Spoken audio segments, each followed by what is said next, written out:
fun time. We've got presentation tonight. So tonight we recognize and appreciate 4 staff members who have reached milestones in their careers with the town of Prescott. They have shown dedication and commitment that has made a meaningful difference to our municipality. Years of service are not only measured by time, but by the impact staff have made along the way. On behalf of council, staff, and the residents within the town of Prescott, I would like to extend our gratitude and sincere appreciation to Justin St. Pierre. It's his 5-year anniversary.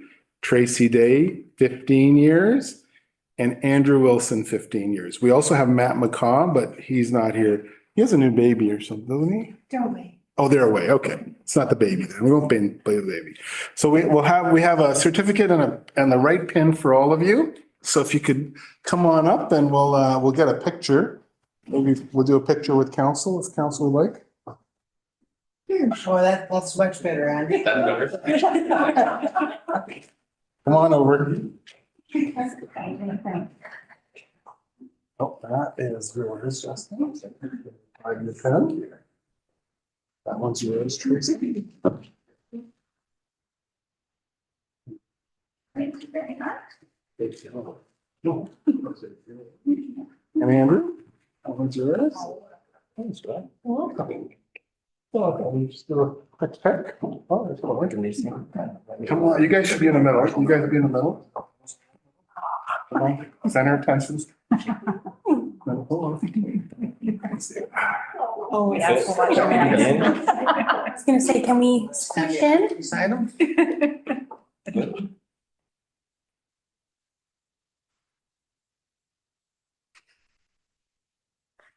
You guys want to say a few words? I'm sure. Definitely not.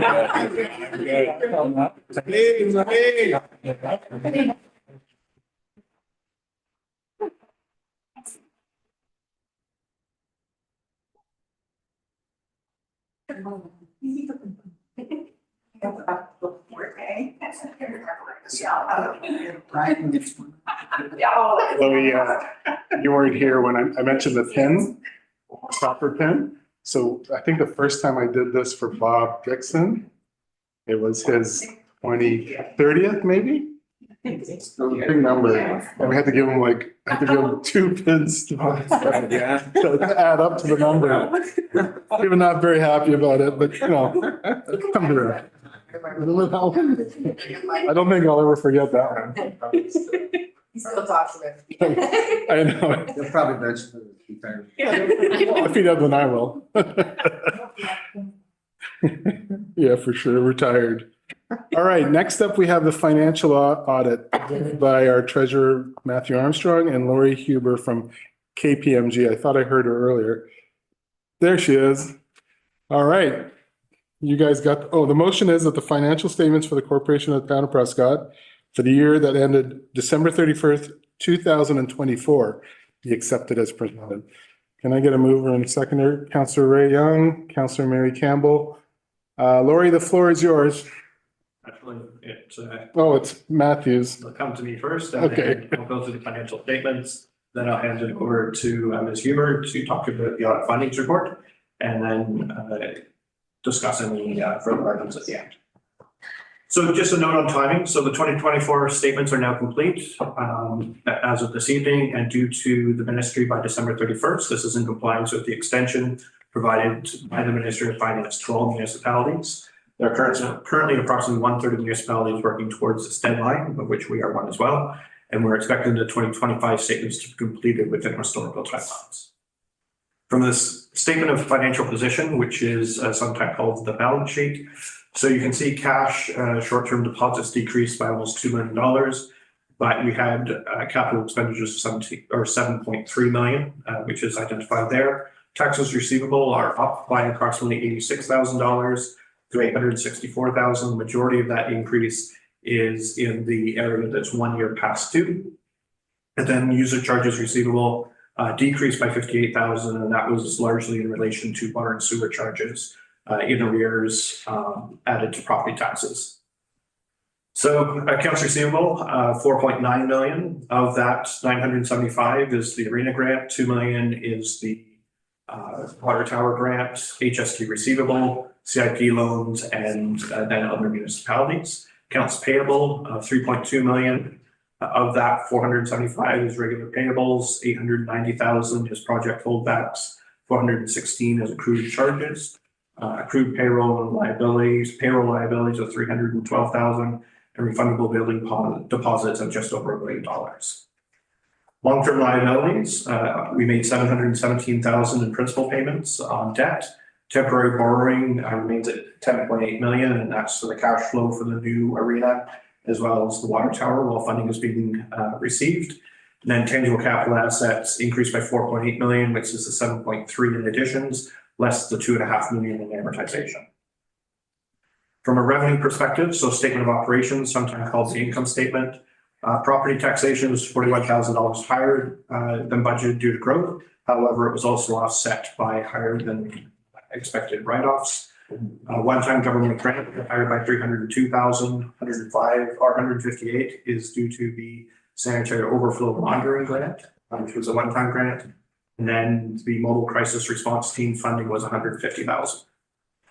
Interest income was 18,000 higher. Interest in it was due to the equity fund performance, and then licenses and permits were 61,000 under budget. This is due to a new accounting standard that realizes building permit revenue now throughout the life of the building project, as opposed to recording it all upon receipt at the beginning of project, which was a historical concept.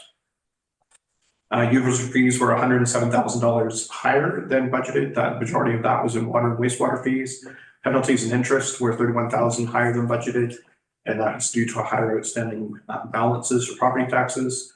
Other revenue was $153,000 higher. Of that, 31,000 was BIA revenue, 36 CBO recovery from sharing.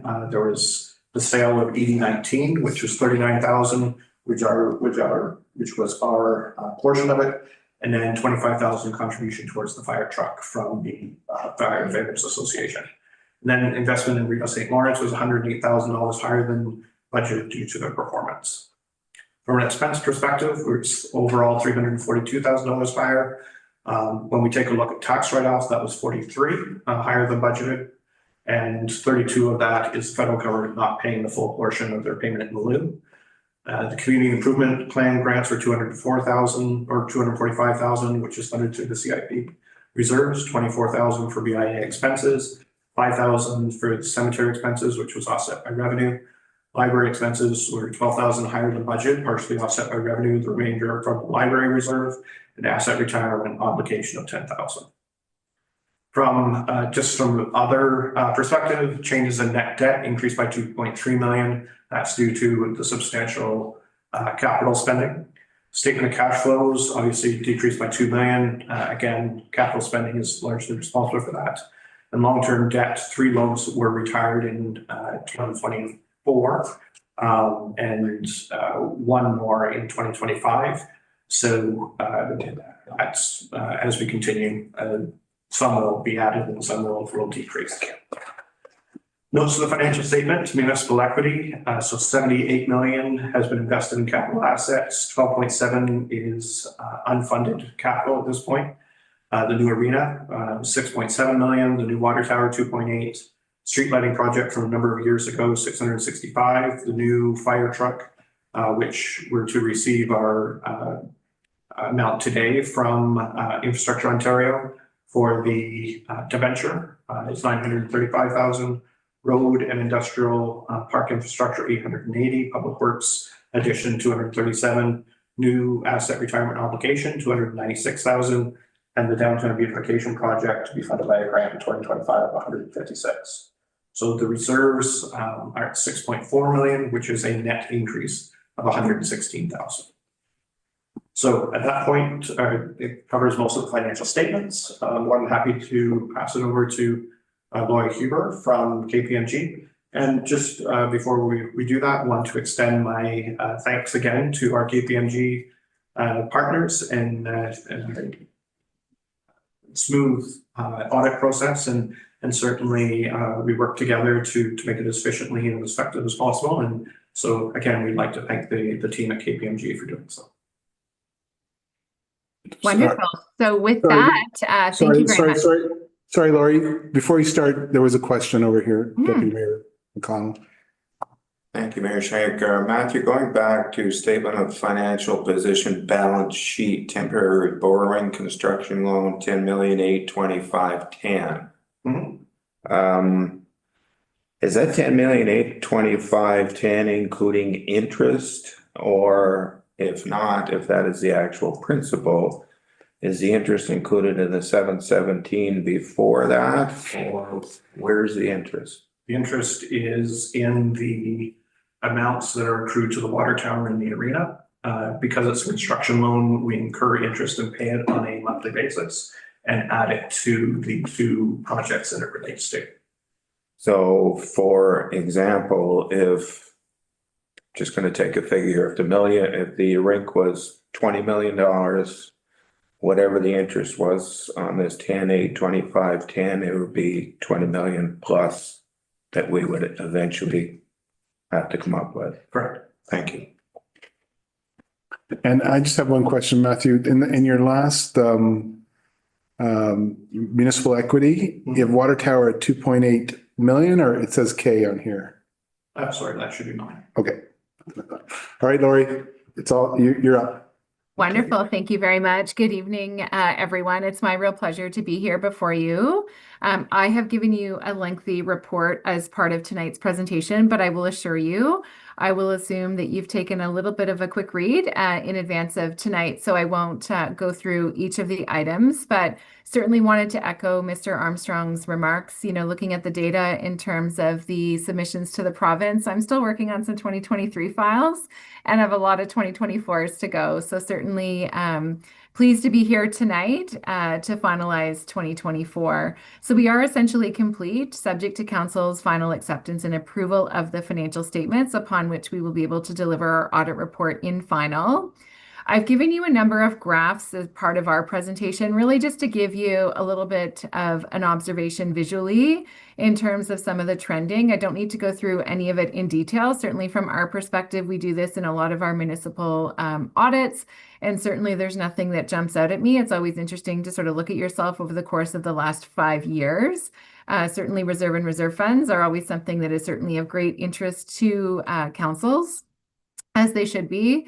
And included in our presentation, you will also see some of the benchmarks. Those are the benchmarks that the province does as part of their financial analysis once they get the final financial statements, and they run them through their analytics. But certainly you can see in terms of reserve and reserve funds, still well north of that benchmark that the province would be looking for. I know we talked about this one last year, but on page 10, you will see a little bit of a commentary there in terms of your taxes receivable. So taxes receivable, just a reminder to the group, those are taxes that should have been or have been earned, if you will, but not yet paid or collected and converted into cash.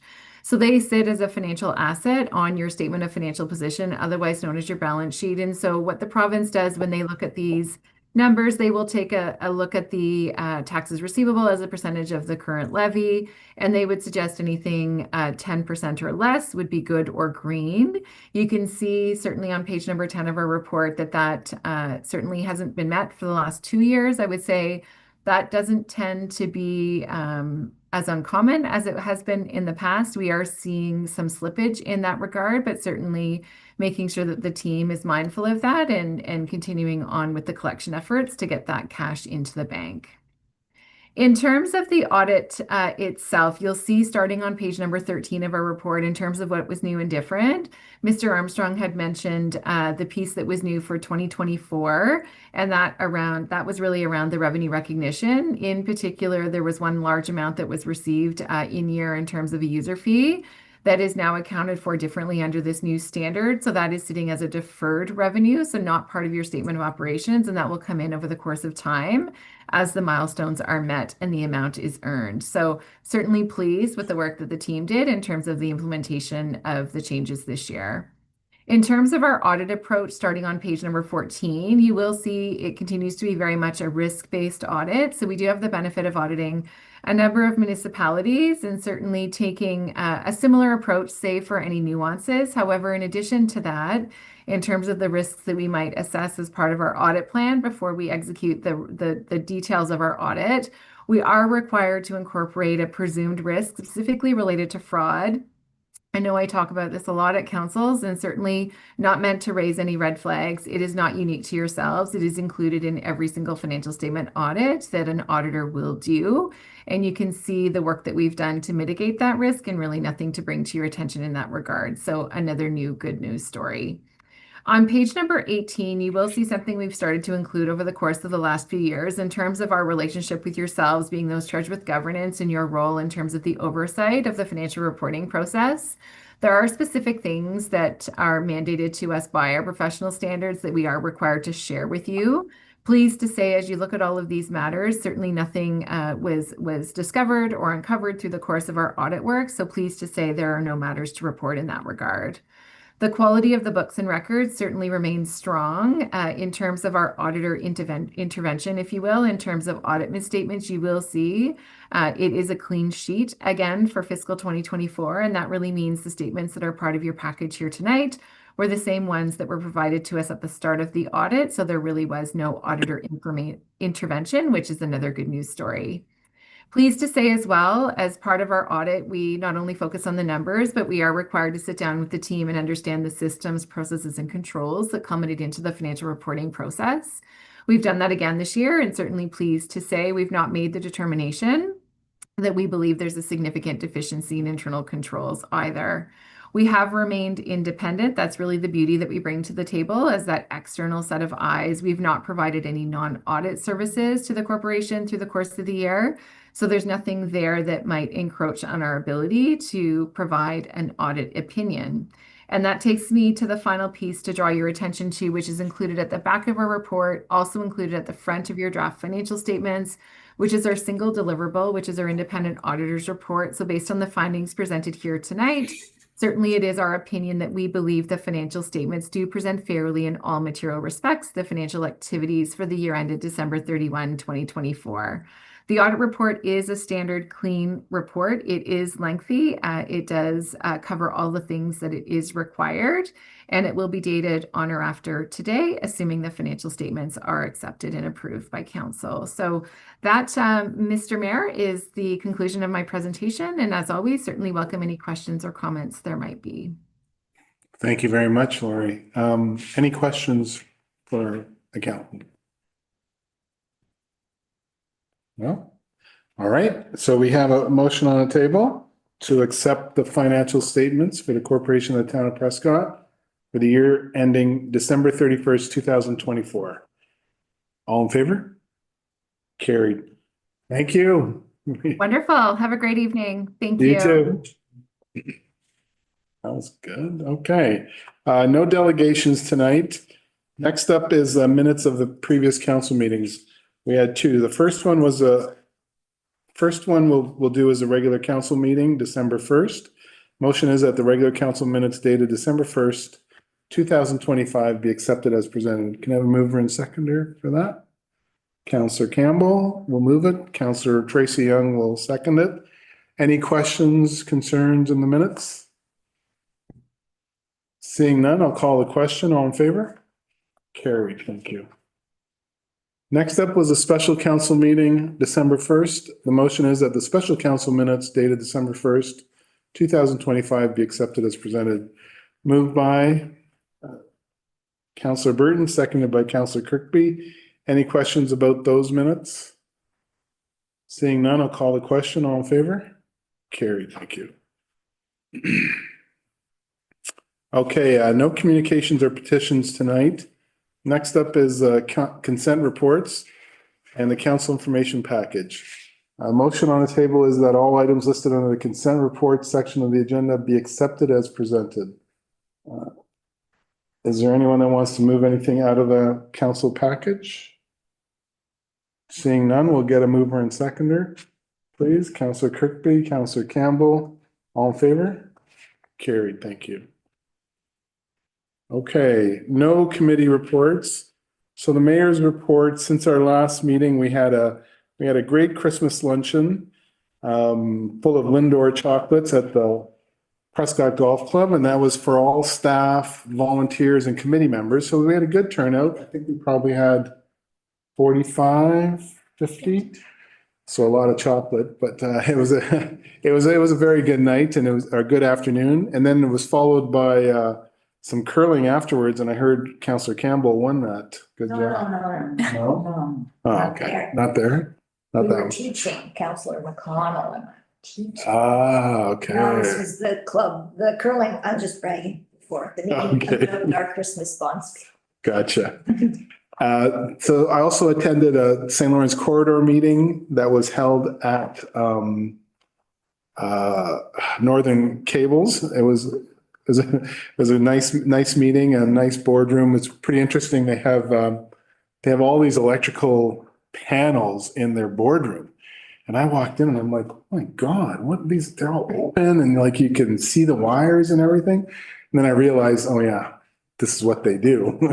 So they're not hooked up, you're not going to go over there and touch it. But it was very nice. Well done there. We had a joint services committee meeting last week along with St. Lawrence Lodge meeting in where we were looking at working on the agreement. I guess the agreement is from 1966, Matthew? Yeah, so older than me. So it was time to get some new updates on that. I heard you laughing over there. We also had a wastewater meeting, and this weekend we had Steve Clark comes down and has his Christmas skate at the Elaine Chartrand Community Center. So that was very nice. Lots of attendance there, actually. I dropped it on that, and there had to be at least 100 skaters, I would assume, and it was well attended. And then today, Councillor Young and Ray Young and I were at Shoppers for meeting the new owners. Nora Ebid, a very, very nice lady. She's a new owner. She's a pharmacist. They have 3 pharmacists there now. They're really providing quite a good amount of care to the town because, as you know, there's been an enhanced scope of practice for pharmacists. So they're trying to take some of the pressure off the doctors. So that was a good day there as well. Very well attended as well. Okay, so I'm going to move along, and Councillor McConnell, you're up first. Sorry, Deputy Mayor McConnell. Thank you, Mayor Shankar. I attended, as you previously mentioned, our Christmas do down at the golf club and enjoyed introducing some of our people to curling. And it looks like everybody enjoyed themselves. Nobody got hurt. That was the main thing. Rocks were thrown underhand, although I think some people would have liked to have thrown them overhand, but none of that was done anyway. It was a good time that was had. I think the curling club might even get a couple of new members out of it. It did give our town staff an opportunity to view something that maybe they not had seen before and experience something they had not seen before, which is always a good thing. Mm-hmm. Thank you. Thank you. Councillor Young. I don't have anything to report, Mayor Shankar. You've covered the meetings that I've attended. And I did curl. I didn't curl very well. So I held back Mary. Mary might have done better without me. He neglected to say that he wore his vintage curling equipment Oh, vintage. from back in the day with a vintage broom. It's a nice way Wow. of saying. Vintage broom, but I also had on my 2001 senior champion jacket. Whoa, It's pretty impressive. that's vintage. That just shows you how long he's been a senior. I'm gonna say it. Wear that jacket to Tim Hortons and give them $1.85 and I get a cup of coffee. Yeah, very good. Thank you, Councillor Young. Councillor Tracy Young. Thank you, Mayor Shankar. The holiday promotion is on now in downtown Prescott. It's featuring the dining, gift, and celebration guide. And it invites you to create your own holiday with Prescott, with the town of Prescott. And I encourage everybody to share the Facebook posts. The Riverwalk Wonderland and tree lighting is in the books now. Big shout out to the town staff. It was really well organized and lots of activities and lots of fun. Looking forward to next year. And special thanks to our sponsors as well. The Invest Prescott newsletter is out now for December, and it's highlighting a year of continued growth in Prescott, business news and funding opportunities. And the Economic Development Department is looking forward to an even stronger 2026. And that's all for me. Thank you. Thank you. Councillor Burton. I actually have nothing to report, but wish everybody a very Merry Christmas and Happy New Year. Thank you. Councillor Campbell. Thank you, Mayor Shankar. So I also attended the curling. It was a great idea, really good bonding with staff that you might not have known. I had two of the gardeners that work down at the marina, so that was interesting chatting with them. I attended the fire admin meeting on December 2nd, and they're not planning any training now till the new year, but they are still meeting to decide what kind of training and when and where that will happen. Just a thought about Bill Todd. I just heard that he passed away, and he was a great member at the Prescott Lawn Bowling Club for years and years and years, and he was a great groundskeeper. He kept our lawn just perfectly well kept. So just a thought for him. And finally, I was very impressed with the operations department with the snow removal from the big storm. The streets and sidewalks were done instantly, I felt, so people could get around. So thank you. Thank you, Councillor Campbell. Councillor Kirkby. Thank you, through you, Mayor Shankar. Just want to touch on a couple things. Councillor Campbell stole my thunder there with the operations part, but it was great response. And actually I was in a business today that's on downtown, and they said during the initial storm, they saw the truck go by at least 5 times, which was great to see, because in their previous location, not in this municipality, that didn't happen as much. So they were very appreciative of that. New sidewalk plow in use. I seen the although Matt told me, I seen the sidewalk plows out today, widening the sidewalks, pushing back, so making them a bit wider. And then I also wanted to touch on Bill Todd, who Mary said was a big member at the Lawn Bowling Club, but also worked at the Leo Boyden Community Center for years growing up there. Bill Todd was always there. He was the last captain of the Prescott Old Timers before the Leo Boyden closed down. So he was still playing into his 70s.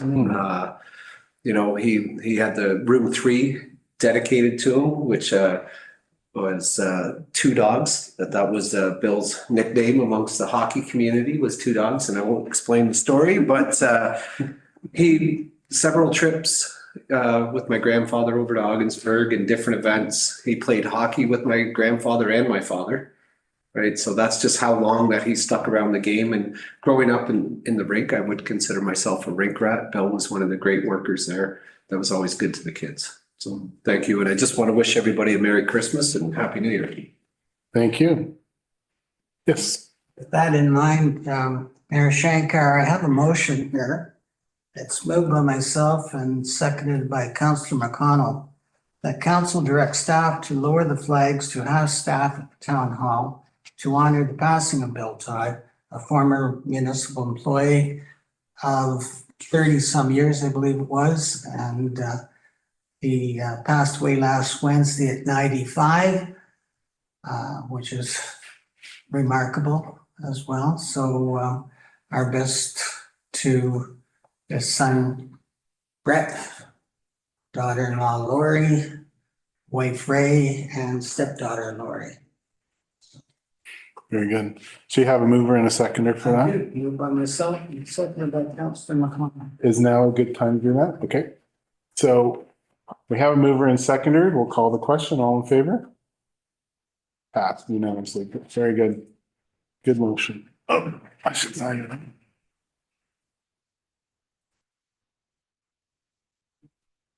Okay, thank you for that. We're going to move on into some staff reports.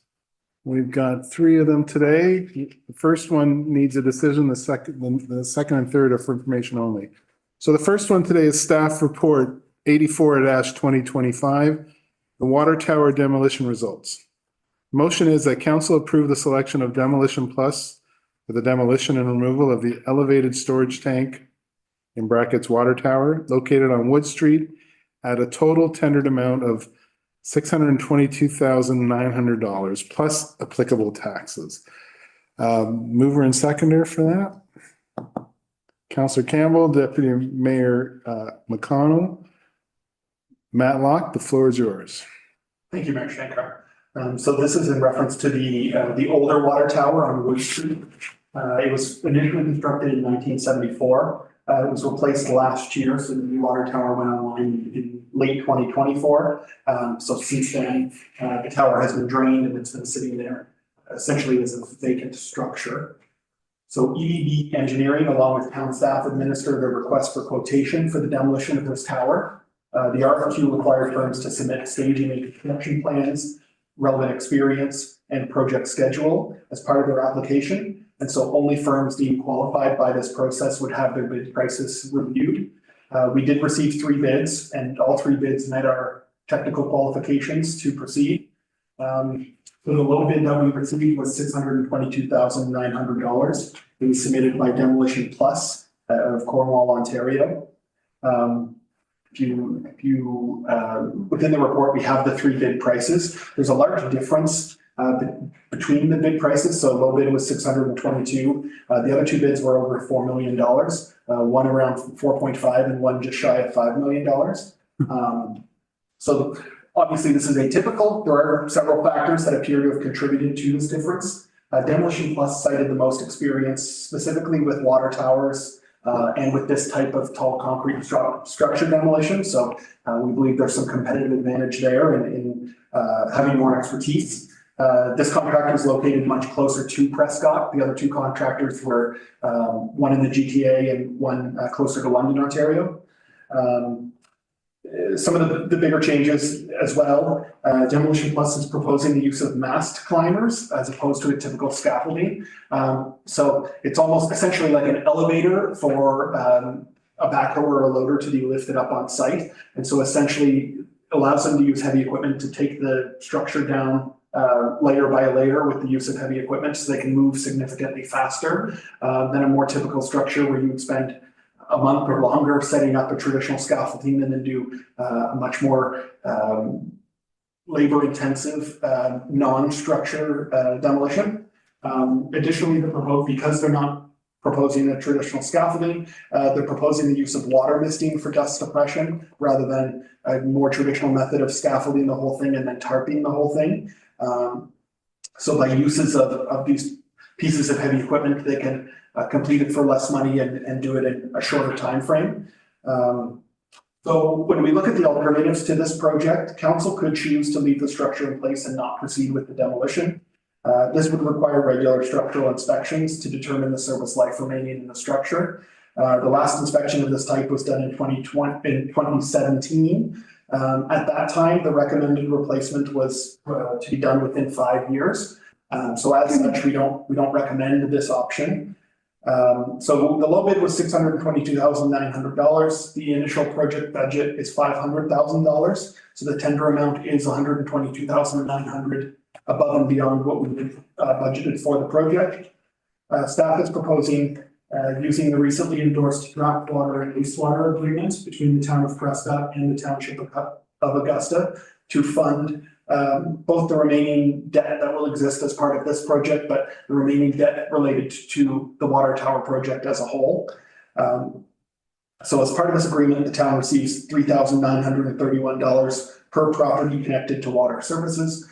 So we recommend using those $3,900 payments to cover the $122,000 remaining for this project. Based on the project timeline submitted, if selected, Demolition Plus would be looking to start this project in April and be wrapping it up. The schedule for me now is July, I believe by the end of July. So just as part of the demolition as a whole, they'd be responsible for all permitting, all fencing, all staging, removing all the items from the site. They would be removing the foundation 1 meter below the surface of the existing ground. So it would essentially allow us to return that property to a park site. However, it's not a full removal of the foundation. So if we were ever looking to redevelop that property with another structure in place, you would have to do an additional excavation and removal of that structure. Good. So happy to answer any questions regarding this report. Thank you, Mr. Locke. Any questions for Mr. Locke? So I've got Deputy Mayor McConnell, then Justin Kirkby, then Mary Campbell. Okay. Thank you, Mayor Shankar. A point of correction, difference, whatever you want to call it. The report says that water tower was built in 1974. I don't think that's correct. I think it was built in the early 60s. Because I remember at the time I couldn't vote, but my neighbor ran for mayor and was elected on a platform that we didn't need a new water tower, and that was Bud Johnson, and he's over the corner. I'm not gonna get up and look to see what year is on his plaque, but I'm pretty sure that it could have been 1964, but it definitely wasn't 1974, within the 60s and the earlier 60s. I'm presuming there is no water in that tower anymore. Right.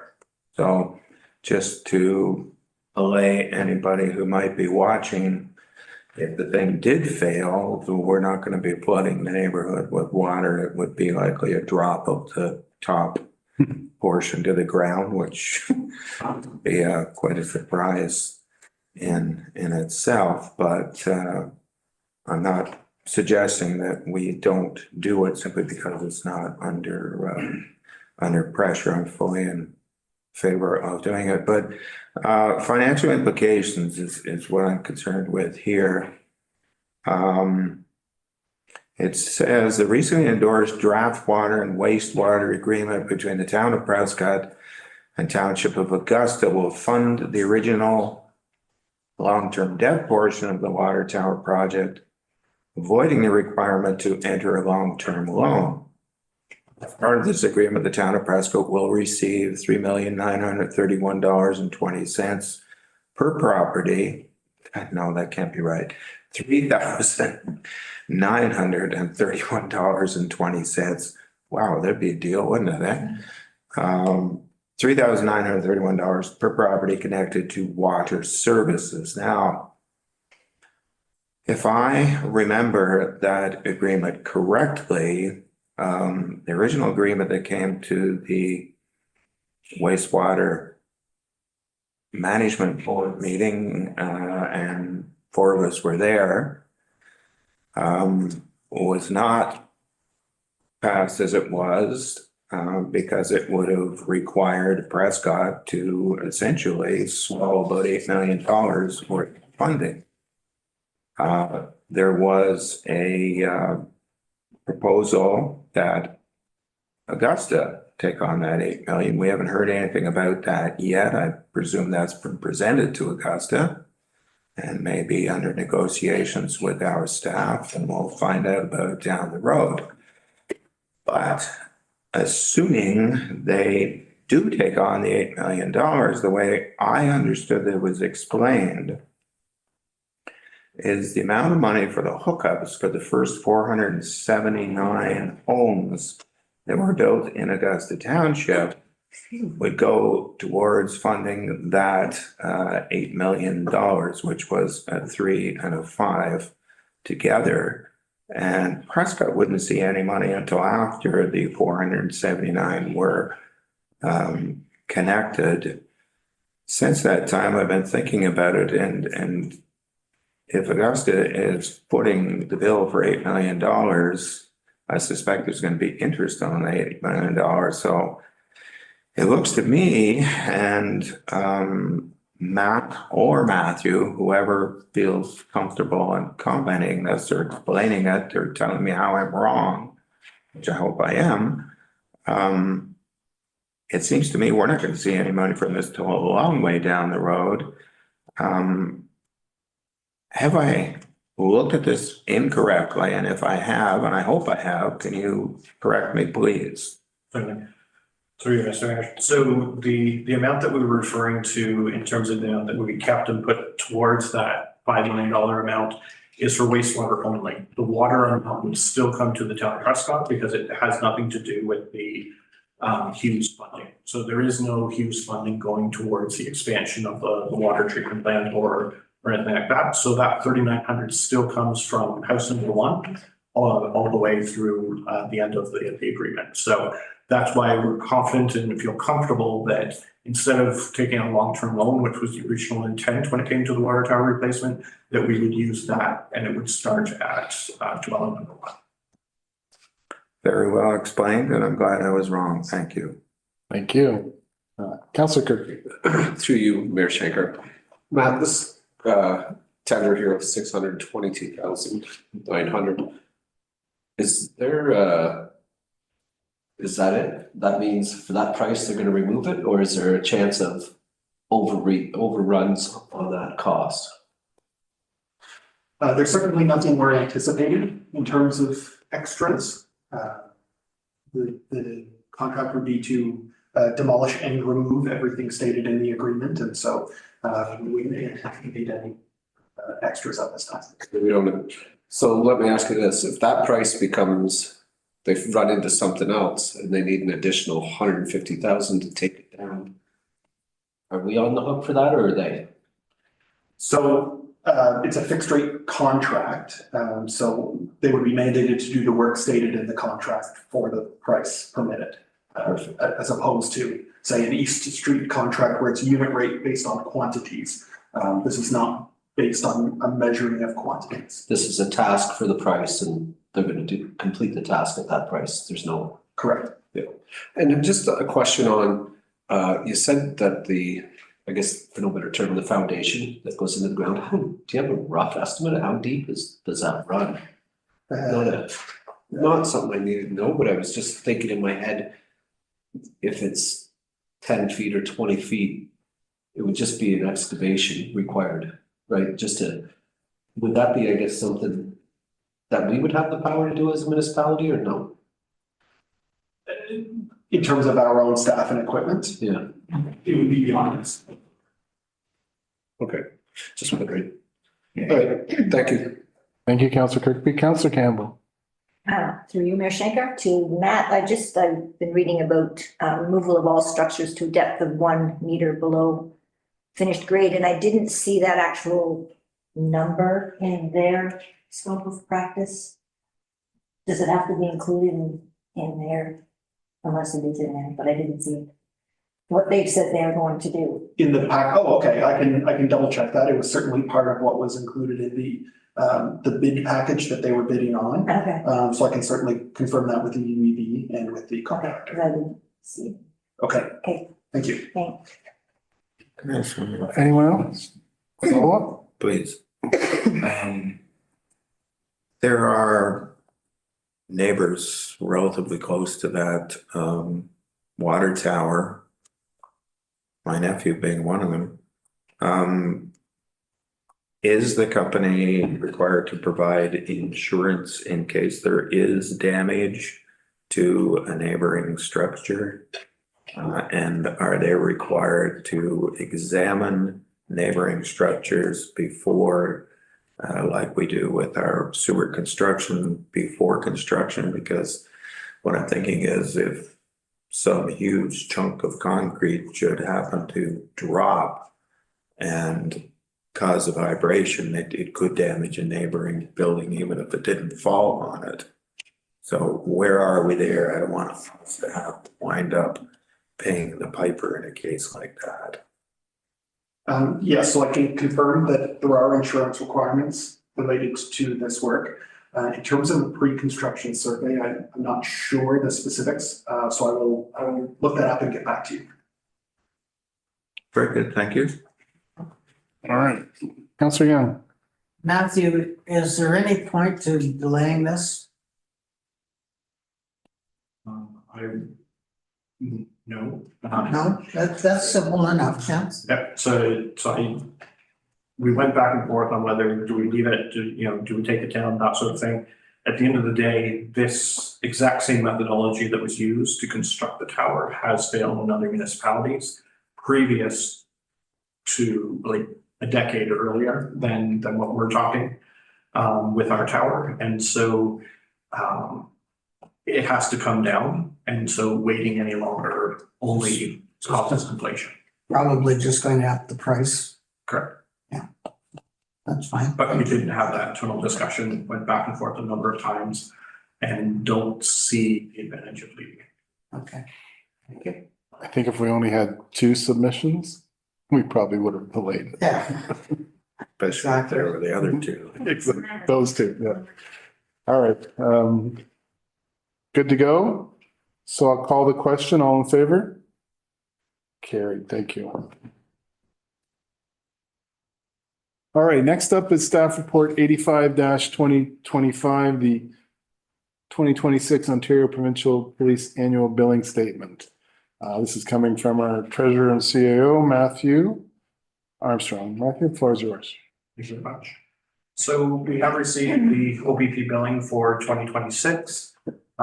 If you remember that the province heard loud and clear last year that they had stipulated a number of increases for the 2025 billing year.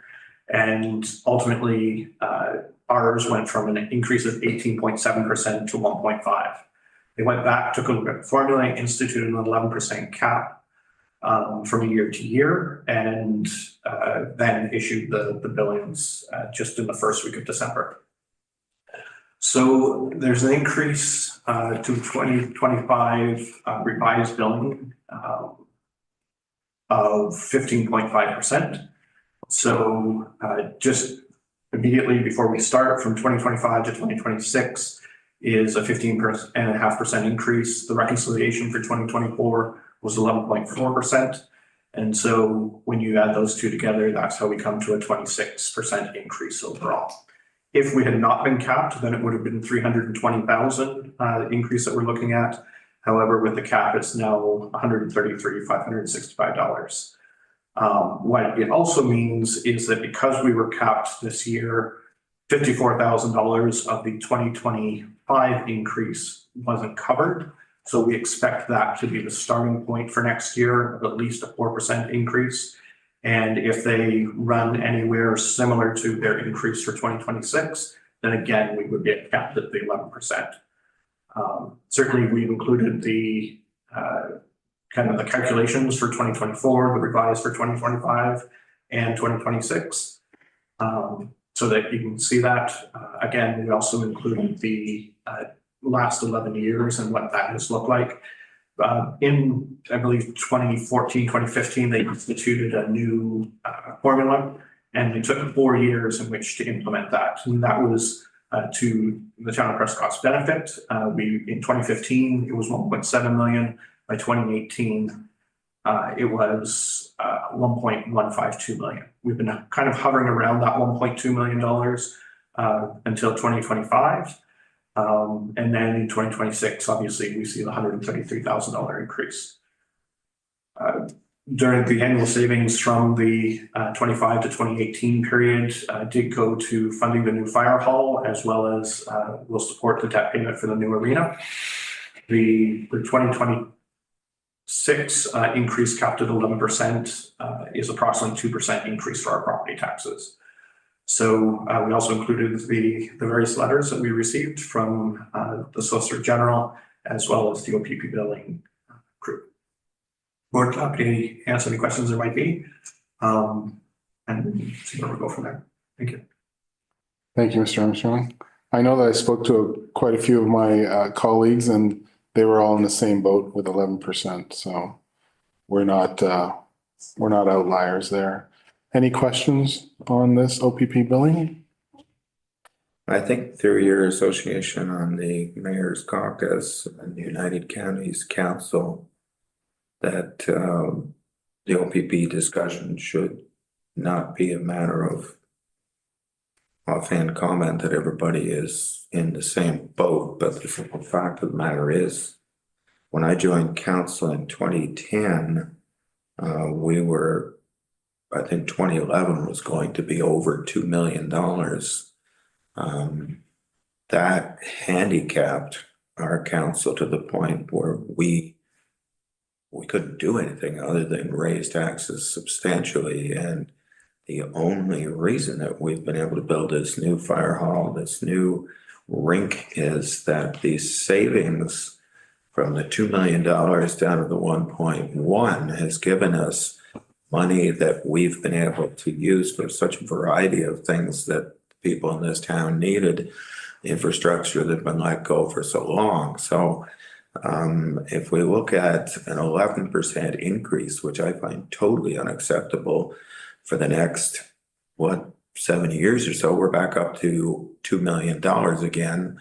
And whatever council's in power at that time is going to be in the same boat. So I believe we need to get together. You need to use your powers of office and associations to see if we can't persuade the provincial government to do something like they did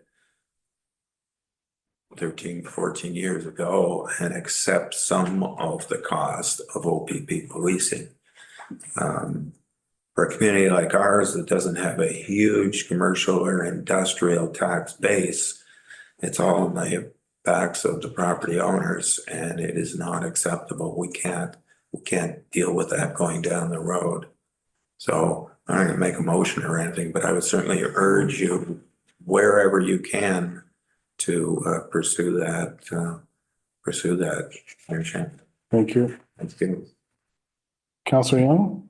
Matthew, do you get the impression that they're going to change the formula or the methodology of calculation? No, I think what we saw this year is before they issued the billing, that they went through a process. They made some changes, instituting the 11% cap, changing the, for those municipalities that were affected by certain thresholds to receive a discount. We're not aware of any municipalities receiving a discount. But I think the intention is to avoid last year's issues by getting ahead of it. And I haven't heard any rumblings that there's any intention to change this.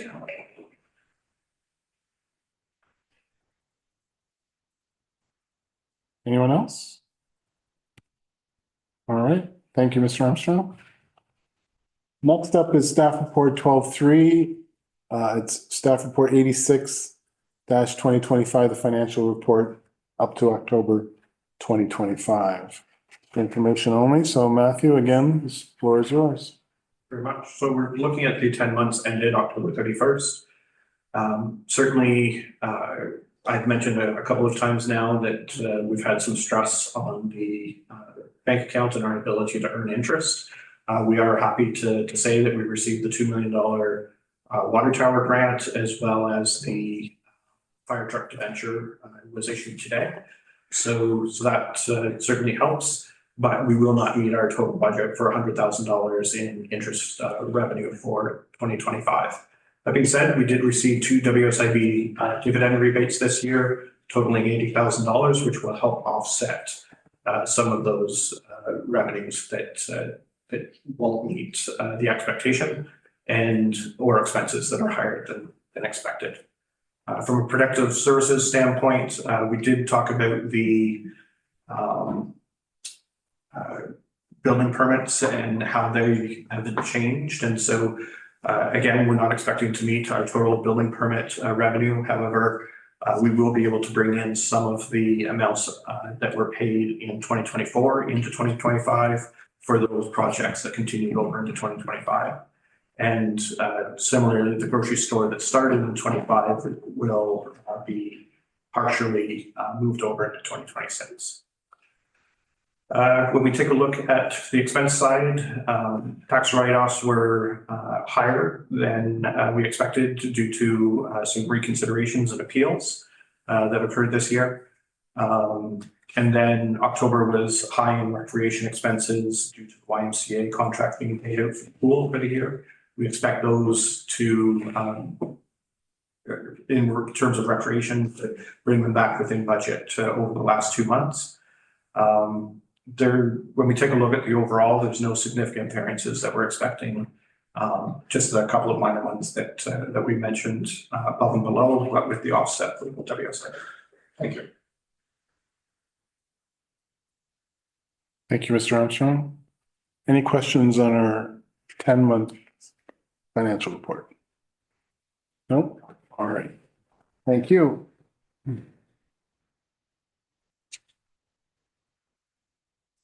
All right, next up is resolutions. 13.1 is the collaborative action on sustainable waste management in Ontario.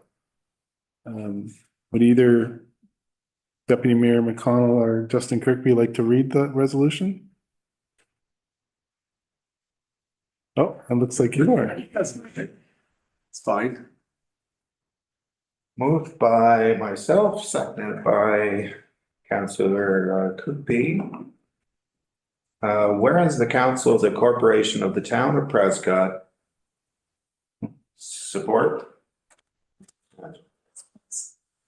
whereas the Council of the Corporation of the Town of Prescott supports the municipality of Tweeds, the Tay Valley Townships, and the municipality of South Huron's resolutions regarding waste incineration and a more robust recycling program. And whereas it is incumbent upon the members of council, MPPs and MPs to make the decisions that will result in the most positive outcomes for now and future generations, and whereas continuing to bury garbage in the ground will result in our future generation having lost potable groundwater as a result of garbage leachate, rendering it unsuitable.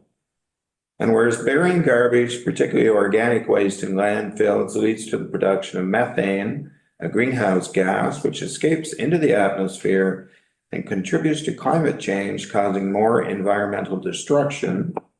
And whereas we continue to destroy our environmental, jeopardizing our future generations.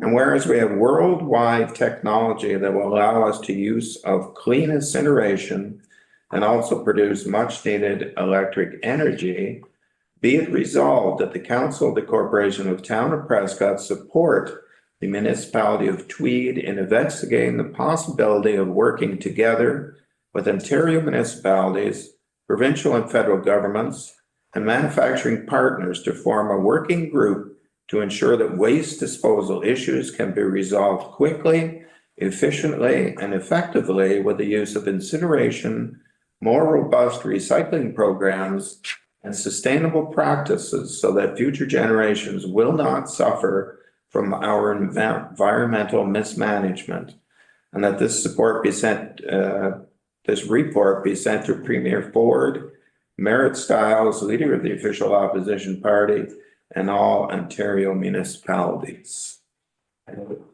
Well done. Chip on water. All right, good job.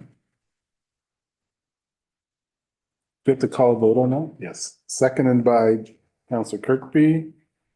All in favor? Carried. Thank you.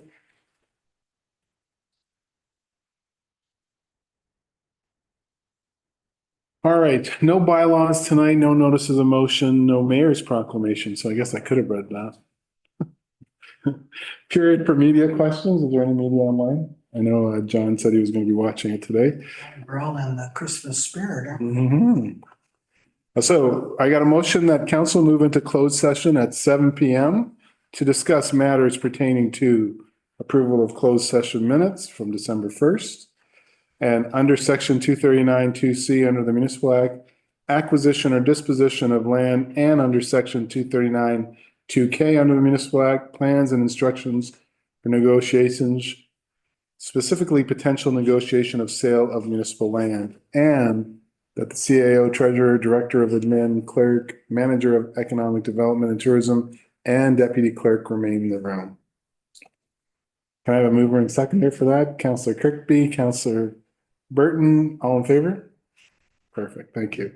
Carried, we'll start that in about 5 months.